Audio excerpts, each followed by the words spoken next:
paragrahv 47. Kõigil on õigus ilma eelneva loata rahumeelselt koguneda ja koosolekuid pidada.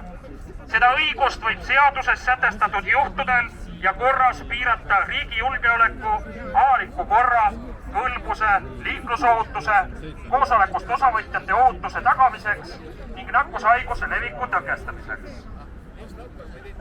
Paragrahv 48. Igalühel on õigus koonduda mittetulundusühingutesse ja liitudesse, erakondadesse võivad kuuluda ainult Eesti kodanikud. Relvi valdavate samuti sõjaväeliselt korraldatud või sõjalisi harjutusi harrastavate ühingute ja liitude loomiseks on nõutav eelnev luba, mille andmise tingimused ja korra sätestab seadus. Keelatud on ühingud, liidud ja erakonnad, kelle eesmärgid või tegevus on suunatud Eesti põhiseadusliku korra vägivaldsele muutmisele või on muul viisil vastuolus kriminaalvastutus sätestava seadusega. Ainult kohus võib õigusrikkumise eest ühingu, liidu või erakonna tegevuse lõpetada või peatada, samuti ka teda trahvida.